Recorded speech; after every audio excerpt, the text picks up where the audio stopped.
Bonjour, nous sommes en 2014 dans le site de l'Institut Docteur Angélique, dans une série de vidéos consacrées à la théologie mystique, à travers le commentaire de l'Évangile selon Saint Jean.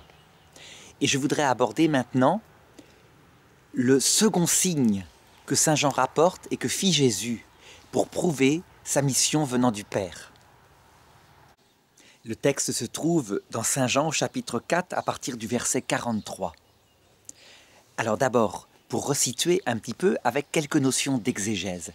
Dans les autres évangiles et dans Saint Jean lui-même, il est indiqué que dès le départ de sa vie apostolique, Jésus fit de nombreux signes.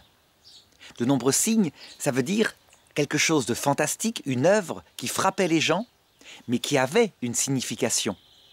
Ça veut dire qu'il ne s'agissait pas de guérir pour guérir, il y avait quelque chose qui accompagnait, un geste, un enseignement théologique. Saint Jean, qui écrit son évangile alors qu'il est très âgé, qu'il connaît probablement les évangiles synoptiques, a raconté très peu de signes au début de l'évangile. Il commence d'abord par indiquer qui est Jésus, fondamentalement, et quelle est sa mission. Il est le Verbe incarné, et sa mission est d'apporter l'eau vive de la relation de charité avec Dieu. Les autres évangiles sont plus concrets sur ce point-là et racontent énormément de miracles. On peut donc dire que Saint Jean, qui est le plus contemplatif de tous les évangélistes, qui, est considéré symboliquement comme l'aigle parmi les évangélistes, eh bien, part du fond du problème et ensuite montre comment Jésus a manifesté la vérité de ce qu'il dit. Saint Jean insistera tout au long de son évangile pour dire « Si vous ne me croyez pas, croyez au moins à cause des œuvres que j'accomplis. » Et les œuvres étaient non seulement ces signes-là, observables extérieurement, mais aussi le bien qu'il faisait au peuple, qu'il rapprochait de la spiritualité. Alors, avant de lire le texte en lui-même et de le commenter, je voudrais donner quelques notions pour indiquer quelle est la place des signes, des prodiges et des miracles dans la vie chrétienne. On entend souvent des personnes qui sont chrétiennes souvent depuis longtemps et qui relativisent cette place en disant « on n'en a absolument pas besoin ». Les gens qui courent après ces choses-là sont ces gens qui cherchent le merveilleux. Je dirais que l'erreur de ce jugement, un petit peu à l'emporte-pièce, c'est qu'on confond sa propre spiritualité, l'âge où on en est rendu, et qui peut faire qu'à un moment donné, effectivement, la foi est solidement fondée. On la confond avec la totalité de la vie chrétienne. En réalité, la vie chrétienne, elle a une naissance, elle a une croissance, et en plus, elle a une perfection. Prenons par exemple une phrase célèbre de Saint Louis, le roi de France. On lui demandait, si vous assistiez à la messe, et il y a la présence réelle de Jésus, et qu'on vous annonce que dans la rue, Jésus est en train d'apparaître, où iriez-vous? Et il répondait, je resterai à la messe. Eh bien, il y a quelque chose de vrai dans ce qu'il dit, en ce sens que ça manifeste que lui, ce dont il vit, c'est de la présence de Jésus, qu'elle soit vue ou qu'elle ne soit pas vue. Mais il y a quelque chose qui peut être contredit dans ce qu'il dit, en ce sens que il est naturel à l'homme de voir de ses yeux celui qu'on aime, de ne pas se contenter d'être aveugle, dans ce sens que on croit qu'il est là, on sait qu'il est là, mais on ne le voit pas de ses yeux. On ne voit pas son corps glorieux de ses yeux du cœur, des yeux de l'intelligence. Et donc, en réalité, lorsque ça se produira, ce qu'on mettait comme, je dirais, comme défi à Saint Louis, à savoir lorsque nous verrons le Christ à l'heure de la mort, nous comprendrons à quel point il n'y a pas d'opposition, mais que l'accomplissement était de le voir face à face dans son corps glorieux. Résultat, l'union entre ce qui est visible extérieurement, ce qui se manifeste glorieusement, et la confiance qui passe par la foi, ne passe pas par une contradiction, mais par une complémentarité. Eh bien, lorsqu'il s'agit de personnes qui démarrent dans la vie chrétienne, et en particulier ici, lorsque Jésus se met à prêcher des choses extrêmement extraordinaires, eh bien, je dirais que les signes, les miracles sont absolument essentiels. En effet, Si quelqu'un se met à parler d'une chose qui concerne le ciel, qu'il ne peut pas prouver, et de quelque chose qui en plus dépasse le domaine de la raison, c'est la grande différence du message de Jésus avec le message de Mohammed. Mohammed, fondateur de l'islam, il a prêché quelque chose qui est tout à fait en accord avec une raison philosophique. Il y a un seul Dieu, il faut se comporter bien, il y a une survie de l'âme après la mort, une récompense, une punition. Ça, à la rigueur, on peut le découvrir en philosophie. Et c'est ce qui fait la force de l'islam, son côté raisonnable, rationnel. Le Christ, lui, qui prêche quelque chose qui concerne le cœur même de Dieu, quelque chose que la raison ne peut pas découvrir, sa vie intime, qui est jaillissement de lumière et d'amour. Le fait que pour le voir face à face, il faut entrer dans une relation d'amour, d'amitié, d'égalité, ce qui n'est pas raisonnable au sens propre. Dieu est grand, l'homme est petit. Il se ferait donc l'égal de l'homme pour entrer dans cet amour d'amitié. Eh bien, c'est le cœur de la révélation chrétienne. Si Jésus se met à enseigner cela, et qu'il ne veut pas pour le moment apparaître tel qu'il est, dans sa gloire, ça c'est réservé pour une autre étape de la vie, l'heure de la mort, lors de son retour dans la gloire. Sauf exception, il est apparu transfiguré à Pierre, Jacques et Jean. On le verra à la fin de l'évangile selon saint Jean.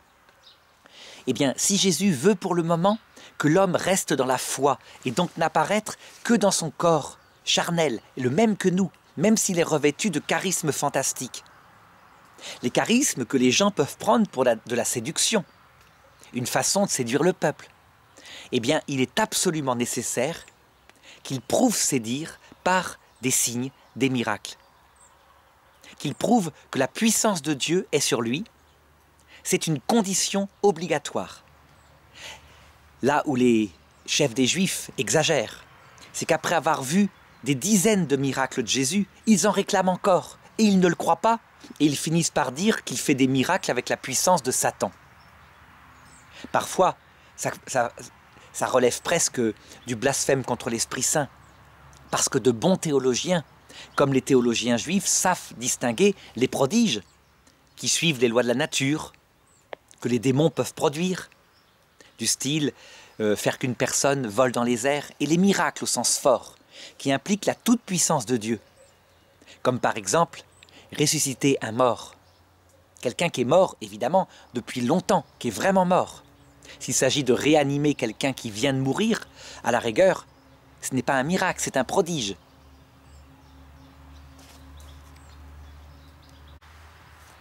C'est la différence, par exemple, avec la résurrection qu'opère saint Paul. Il prêchait. Il avait prêché le Christ toute la nuit dans une maison. Un enfant écoutait au bord de la fenêtre, tomba par terre. On le releva mort, Jean le réveilla tout de suite. Comme ça se passe tout de suite, eh bien, on ne peut pas dire que c'est obligatoirement un miracle. Il aurait fallu faire une analyse de ce qu'avait cet enfant. Lorsque Jésus ressuscite Lazare, qui sent mauvais, qu'on a dû mettre dans le tombeau parce qu'il se décomposait, ça, c'est obligatoirement un miracle. Parce que la destruction dans son corps, dans son cerveau en particulier, ne permet aucun retour en arrière, sauf par la puissance de Dieu. Ça, les chefs des Juifs, les théologiens juifs le savent parfaitement. Et donc, attribuer à partir du miracle de Lazare la résurrection à la puissance de Satan, c'est évidemment grave. On pourrait objecter que cette mort des premiers-nés, même si elle implique, comme je le disais, une intelligence et ne peut pas être confondue avec un hasard des lois naturelles, tout de même, elle n'implique pas forcément directement la toute-puissance de Dieu. D'ailleurs, c'est l'ange de Dieu qui passe dans les maisons et qui tue des gens. C'est vrai. En fait, en stricte théologie, cette mort des premiers-nés est aussi un prodige, mais un prodige qui, manifestement, ne peut être dû qu'à une intelligence. Il aurait été possible que le pharaon l'attribue à un démon, effectivement, au dieu Seth, par exemple, le destructeur qui était le dieu démoniaque de l'Égypte. C'est pourquoi il faut habituellement, en théologie, garder le nom de miracle au sens fort à ce qui ne peut venir que de la main de Dieu directement. Donc ce qui implique sa toute-puissance créatrice, sa puissance qui est au-delà des lois fondamentales de la nature. Je parlais de la résurrection de Lazare, par exemple, dans l'évangile de Saint Jean, qui là, comme il sent mauvais, est manifestement un miracle. Aucune puissance, ni ange, ni médecine ne peut ressusciter un cadavre putride. Jamais. C'est trop complexe. Et je crois que dans l'évangile, c'est le seul miracle au sens fort où les indications pour discerner le miracle sont clairement dites. Il y a l'aveugle de naissance que Jésus guérit. On pourrait dire là aussi c'est un miracle. Pas vraiment parce que le diagnostic, la partie médicale n'est pas posée. On ne sait pas qu'est-ce qui a rendu aveugle cet aveugle de naissance. Mais évidemment, le fait que le geste de Jésus en un seul moment lui rende la vue est tout de même quelque chose qui s'approche du miracle. Surtout qu'il n'a pas agi par un médicament quelconque, mais juste par sa parole. En tout cas, actuellement, dans les commissions comme celle de Lourdes, qui cherchent à définir véritablement, à ne reconnaître que de vrais miracles, eh bien les conditions sont drastiques. On doit avoir d'abord une antenne faite de médecins, de professionnels de la science, qui établissent le diagnostic avec certitude. Donc ça doit être une maladie incurable, tellement incurable qu'à un moment donné, les soins curatifs ont été abandonnés. Les soins palliatifs peut-être pas, mais les soins curatifs en l'occurrence. D'autre part, il faut des conditions de guérison. Par exemple, un cancer qui guérirait en quelques mois après être allé à Lourdes ne serait pas reconnu comme miracle. Peut-être qu'il en est un, mais il ne serait pas reconnu. Parce qu'on voit des rémissions comme ça progressives.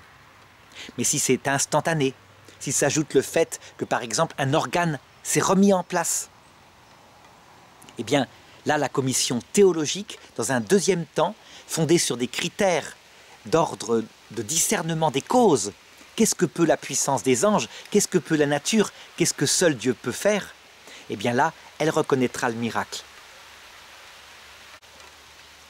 Dans l'Évangile, il n'y a pas une telle précision qui est nécessaire à notre époque scientifique. Dans l'Évangile, ce qui est important d'abord, c'est la signification que Dieu donne par des signes qui parfois sont de simples coïncidences, qui tombent au bon moment, comme par exemple quand le peuple hébreu dans le désert a assez de la manne dont il se nourrit depuis des mois, réclame à manger de la viande à Moïse, et le lendemain, des cailles tombent sur le camp. Les cailles, elles tombent parfois dans le désert, quand elles ont, je dirais, émigré au-dessus de la mer et qu'elles arrivent épuisées. Mais là, ce qui fait le prodige, c'est la coïncidence des temps. Quelle est la différence entre le miracle et le signe, puisque Saint Jean parle ici d'un signe? Le miracle, à la rigueur, il ne signifie rien. Quand Jésus passe dans certaines villes, il guérissait tous ceux qui se présentaient à lui, sans rien dire de plus. Le signe, c'est quand le miracle est accompagné d'un enseignement, que le geste que fait Jésus est un enseignement. Par exemple, lorsque Jésus rend l'aveugle la vue à un aveugle, en prenant par terre de la terre, en y mettant sa salive et en étalant ce baume sur les yeux de l'aveugle, il retrouve la vue. Eh bien, dans le symbole de la terre et de sa salive qui signifie la parole, donc l'alliance entre l'homme qui fait ce qu'il peut dans cette vie avec sa propre nature et la parole de Dieu qui vient féconder sa propre vie, on a évidemment la révélation de ce qui guérit l'homme, l'alliance nouvelle, le cœur à cœur de la charité. Eh bien, c'est ce qui va se passer dans ce second signe que fait Jésus ici, à Cana, en Galilée, et que Saint Jean rapporte. Donc il conclut le texte d'ailleurs par cette phrase « Tel est le second signe que Jésus accomplit lorsqu'il revint de Judée en Galilée ». Et Saint Jean avait bien précisé que Jésus avait fait bien d'autres guérisons, mais il ne les rapporte pas. Alors le texte commence comme ça. « Ainsi donc Jésus revint à Cana en Galilée ». Toujours la Galilée, toujours avoir en tête que la Galilée, c'est un symbole précis dans l'Écriture. C'est la fameuse prophétie de la Bible qui cite ceci. « Galilée des nations, terre de Transjordanie, dans le séjour de la mort, une lumière a resplendi. Dans le sombre passage de la mort, une lumière s'est levée. Et Jésus se mit à prêcher. Donc la Galilée des nations signifie non seulement le peuple juif, mais plutôt la totalité des nations qui se sont mêlées au peuple juif. Donc le fait que le message est annoncé à tout homme. C'est aussi le symbole du passage de la mort, où le Christ revient dans sa gloire. De même qu'il revient à la fin du monde, lorsque l'humanité sera dominée par le dernier antéchrist, alors que personne ne l'attendra plus, sauf quelques âmes qui seront restées fidèles. Donc il revient dans toutes nos morts. Voilà ce que signifie la Galilée. Donc à Cana de Galilée, où il avait changé l'eau en vin. Or, il y avait un fonctionnaire royal, dont le fils était malade à Capharnaüm. Capharnaüm, là encore, un symbole de notre âme agitée par toutes sortes, je dirais, de passions, contradictoires quelquefois. Ça veut dire que on peut à la fois chercher Dieu vraiment en voulant aimer Dieu pour lui-même, et en même temps le chercher parce que ça nous apporte quelque chose d'utile, ne serait-ce que la libération des angoisses, ou un grand plaisir, parce que sa présence dans l'oraison est source de plaisir. Capharnaüm, on a fait des fouilles dans cette ville, et effectivement, on voit que ce sont des petites rues. Il n'y a pas comme les plans romains, un ordre carré. Les maisons se construisent là où il y a une petite place. On y a même retrouvé, paraît-il, la maison où habitait Saint-Pierre, sans doute, puisqu'il y a une dédicace à l'endroit où elle est. Ayant appris, donc ce fonctionnaire, ayant appris que Jésus arrivait de Judée en Galilée, il alla le trouver. Il lui demandait de descendre à Capharnaüm pour guérir son fils qui était mourant. Donc, il vient de Capharnaüm, qui signifie cette terre avec sa difficulté. Il va trouver Jésus, qui est tout proche, mais qui est tout de même loin, dans le passage, finalement, entre ce monde et l'autre. Il voyage et il supplie Jésus de descendre sur terre, on peut le dire, pour guérir son fils. Jésus lui dit « Vous ne pourrez donc pas croire à moins d'avoir vu des signes et des prodiges. »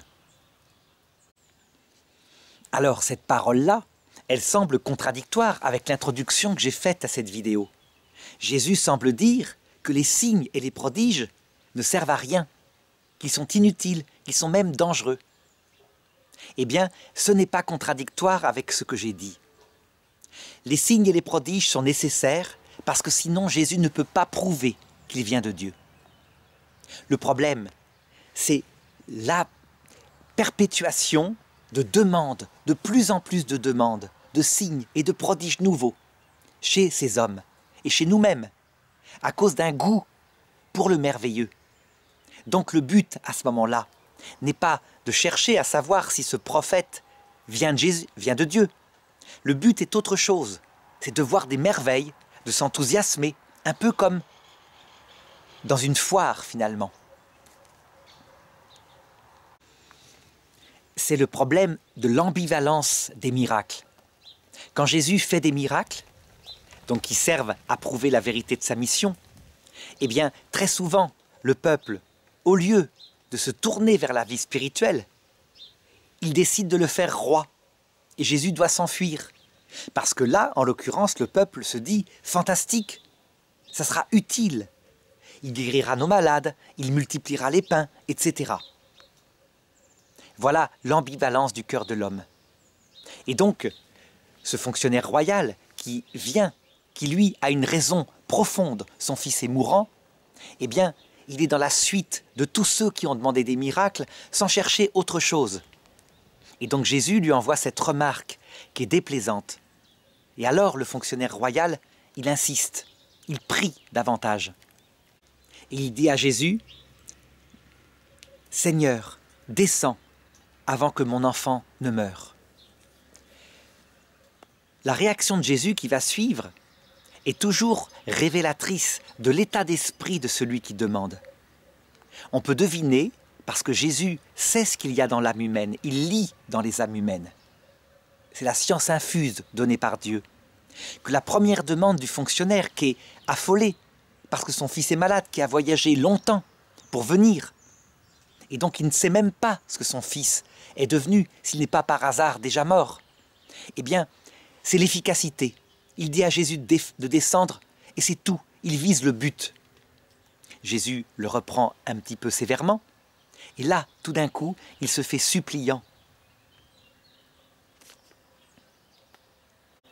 Son attitude n'est pas tellement l'efficacité, mais plutôt celle d'un homme qui aime son fils et qui a besoin d'un sauveur. C'est donc, là encore une fois, l'attitude de tout l'Ancien Testament qui est symbolisé, purifié par les épreuves, et qui aspire à ce que le Sauveur se révèle, et qu'il puisse expliquer ce que l'homme fait sur terre, la raison des souffrances, etc. Eh bien, cette attitude d'humilité, de supplication, comme dit Jésus, « Je suis venu pour ceux qui ont besoin d'être sauvés. Celui qui est parfait n'a pas besoin de médecin, alors il n'a pas besoin de moi. » Eh bien, cette attitude humble, elle est le fondement qui fait que Jésus exauce. Ça veut dire en fait que lorsqu'on demande quelque chose à Jésus, eh bien, en se mettant dans l'attitude vraie de quelqu'un qui le sait, il prie pas souvent parfois, il prie parce que c'est utile, mais dans cette attitude-là, il le reconnaît. Il fait un acte véritablement de vérité. Il sait qu'il n'est pas parfait. Eh bien, il attire sur lui la miséricorde de Dieu. Parce que le repentir, la vérité devant Dieu, est le fondement qui prépare la venue de la grâce. De même que Jean-Baptiste, avec son baptême d'eau, un baptême de repentir, est celui qui préparait la venue du baptême de l'Esprit Saint, qui est l'amour d'amitié. C'est là qu'on voit que il y a finalement deux vertus qui résument le christianisme. Une vertu préparatoire qu'on pourrait comparer à de la bonne terre. Elle a été retournée, labourée, elle a donc souffert pour avoir cette attitude-là. C'est ce qu'on pourrait appeler l'humilité. L'humilité d'un cœur repentant. Je ne parle pas de la perfection de la vertu. Non, c'est pas ce que demande Jésus. La perfection de la vertu, on la trouve plutôt chez les pharisiens, qui sont des hommes bien, qui jeûnent comme il faut, qui s'efforcent de ne pas regarder de manière impure une femme qui passe dans la rue, etc. Ils sont parfaits, mais ils sont orgueilleux. Et Jésus est obligé de leur parler très durement. Il y a, on le sait, les béatitudes. Eh bien, il y a le même nombre de malédictions concernant l'attitude des pharisiens. Le fonctionnaire royal, il n'est pas dans cette attitude-là, puisqu'il a commencé par être quelqu'un qui réclamait un miracle. Mais comme il se repent, comme il est humble dans son attitude, eh bien, il est dans le fondement qui plaît à Dieu. L'autre vertu, c'est l'arbre qui pousse dans cette bonne terre qui s'appelle le repentir, donc l'humilité, c'est la charité. Un amour intime entre Dieu et l'âme, mais ça viendra plus tard. Jésus travaille d'abord sur cette terre qui a été préparée par ceux qui ont longtemps travaillé, longtemps labouré, ça veut dire tous les prophètes de l'Ancien Testament. Et alors, le miracle de Jésus peut agir et il répond « Va, ton fils est vivant ». L'homme crut à la parole que Jésus lui avait dite et il partit. Donc, quand Jésus dit « Va, ton fils est vivant », il signifie que c'est fondé sur cette terre de l'humilité que va pouvoir naître la vie nouvelle qui jaillit et dont il a parlé à la Samaritaine, qui jaillit en source de vie et on n'aura plus jamais soif, qui est cette relation vivante avec Dieu, je l'ai souvent dit. Et le fonctionnaire, il croit, il ne demande rien d'autre, il n'y a pas besoin que Jésus vienne, il fait confiance. On pourrait dire, donc, sa foi est ce qui lui donne le salut, puisque son fils est guéri. C'est en tout cas ce que disait Martin Luther. Martin Luther disait « La foi suffit, c'est par ta foi que tu es sauvé, ta confiance en Dieu ». Eh bien, l'Église catholique dit « Cette foi est la condition nécessaire au salut ». Mais le salut, lui, c'est la vie en question. Et cette vie, même si la foi est absolument nécessaire, cette vie, c'est ce qu'on appelle la charité. Donc, la relation vivante avec Dieu. On peut avoir la foi sans avoir la charité.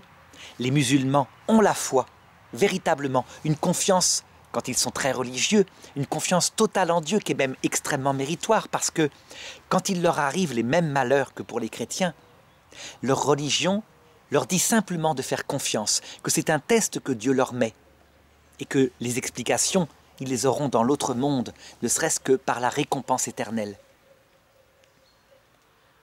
Mais les musulmans refusent la relation de charité qui est spécifique, qui n'est pas l'amour simplement d'un serviteur pour son maître, qui est une relation d'un ami pour son ami, voire d'une épouse mystique pour Dieu qui est son époux.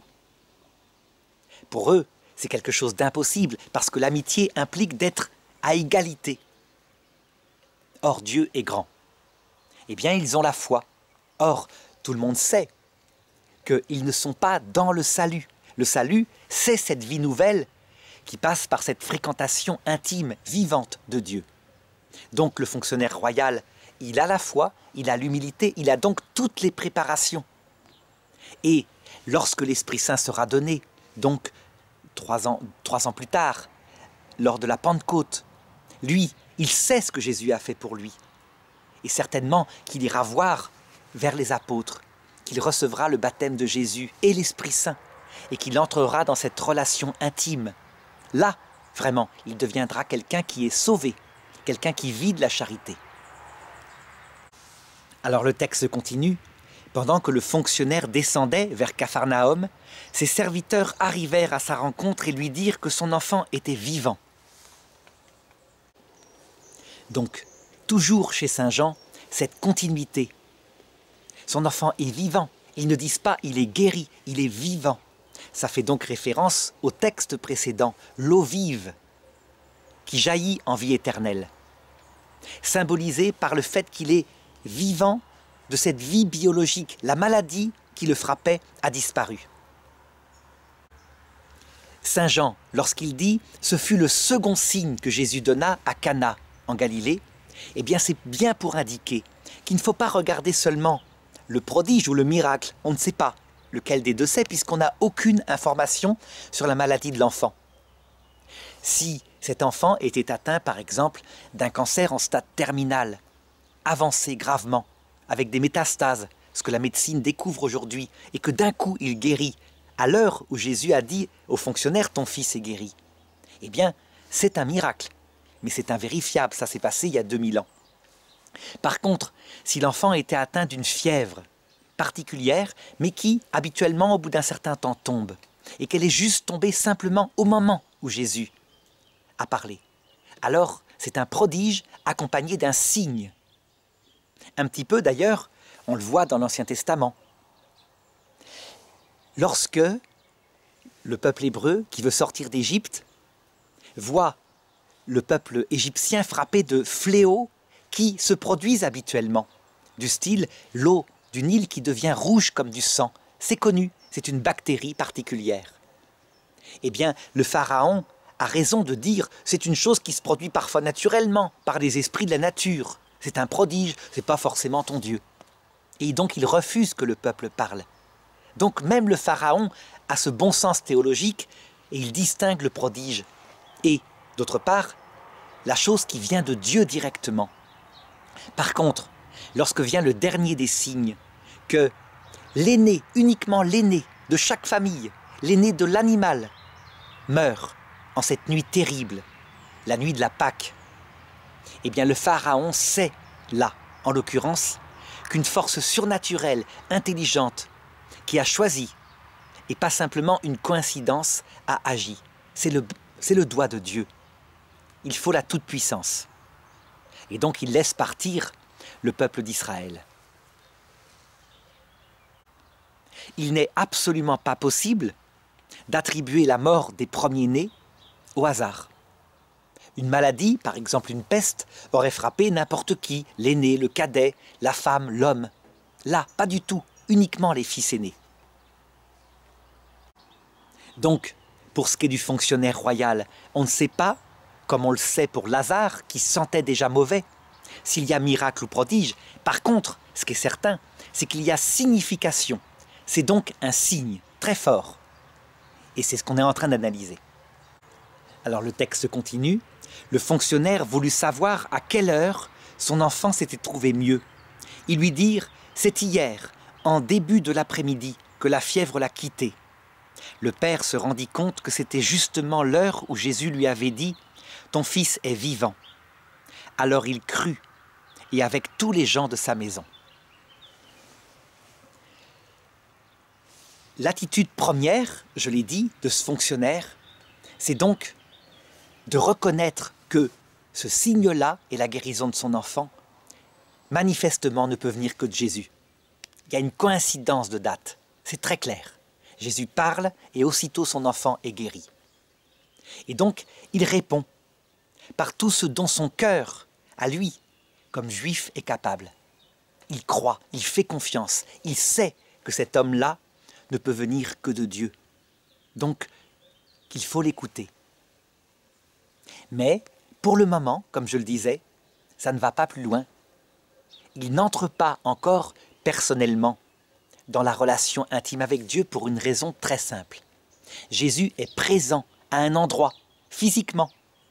Et donc, il est impossible, pour une question de bon sens, d'avoir une relation intime avec Jésus, qui est Dieu fait homme, comme s'il habitait tout contre son cœur, dans le jardin de son âme. Non, il est encore présent sur terre. Donc il y a comme une contradiction de l'intelligence. Le fonctionnaire ne peut pas avoir une vie contemplative. Quand Jésus s'en va, lors de l'ascension, qu'il disparaît et que l'Esprit Saint est envoyé pour montrer qu'il est partout, qu'il est Dieu, et donc qu'il peut d'abord habiter dans notre cœur. Quand l'Esprit Saint le signifie par l'Eucharistie, où sa présence est réelle, on le mange, il descend. Donc ça veut dire qu'il veut signifier qu'il veut habiter dans notre intimité. Eh bien, là, tout d'un coup, la vie contemplative, la relation de prière contemplative est possible. C'est vraiment ce qui caractérise non seulement l'invention de l'Eucharistie, mais aussi le fait que l'Esprit Saint, en plénitude, permettant la charité, n'avait pas pu être donné avant le départ de Jésus. Alors on pourrait objecter à cela. Donc, quand on le verra à l'heure de la mort, dans sa gloire, accompagné des saints et des anges, alors de nouveau il se produira cette dichotomie. Les gens qui n'étaient pas croyants, en le voyant, ne pourront pas avoir une vie contemplative avec lui dans leur cœur puisqu'il sera devant eux. Non, là ça ne se posera pas, parce que l'apparition dans la gloire a comme caractéristique que certes on voit son corps lumineux, mais attention, son corps ne cache plus son âme, ne cache plus ses pensées. Et donc, on saisit d'un coup son évangile et aussi que cette lumière nous englobe, qu'elle pénètre notre cœur, notre âme, pour y habiter. Si bien que, instantanément, les personnes qui voient le Christ dans sa gloire entrent dans la vie surnaturelle. Il n'y a pas de dichotomie. On peut dire que le corps devient à ce moment-là instrument pour l'intimité contemplative, alors que le corps biologique de Jésus, la première fois qu'il est venu sur terre, est un obstacle à l'intimité contemplative, parce qu'il est localisé loin de ce fonctionnaire. Mais comme je le disais, plus tard, cette foi fantastique sera vitalisée par Jésus lors de la Pentecôte.